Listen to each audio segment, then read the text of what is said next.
The Browns are 0-12, Mary Kay. They have hit their bye week. And of course, we're talking about what else? Quarterbacks. Cody Kessler returned to practice today out of the concussion protocol. Of course, Josh McCown started Sunday. RG3 is lingering now as we see if maybe he'll start out of the bye week. Where do we stand at the quarterback position? Oh, and you forgot Joe Callahan Joe Callahan was waived today. So RG3 still has one more hurdle to clear. He still has to have that exam that says he can undergo full contact. But I do think we will see some of him over the last 4 games. I don't know if it'll be right when they get back against the Bengals.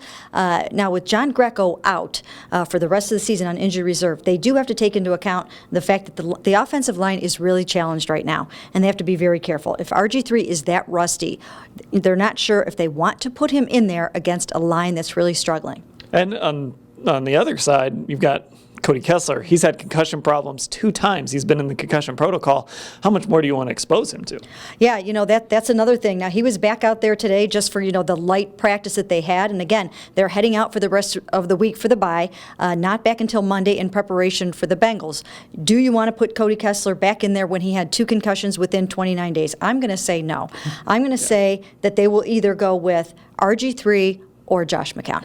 Now, you mentioned John Greco, of course. He goes on injured reserve, so his season is over. They've lost both guards again for the 2nd year in a row to injured reserve, and it's really tough this year because they just don't have many options. Of course, John Greco was their backup center, too. So now we're talking about guys like Jonathan Cooper. Not a lot of options, though, at guard. Yeah, not a lot at all. I mean, you saw Alvin Bailey step in there, and you saw what happened. Yeah. He gave up a strip sack right away, and that really hurt them in that football game that lost to the Giants yesterday. So, it's really tough now. Like you said, Jonathan Cooper might have an opportunity to step in there, but they're really wearing thin at the guard position. And of course, as we've mentioned, it is the bye week, and this team at 0-12, frankly, they kind of need to get away for a few days, I think, especially Hugh Jackson. Even though he says it's going to be hard for him, I think it would help him and his staff to kind of step away, even if it's just for a day.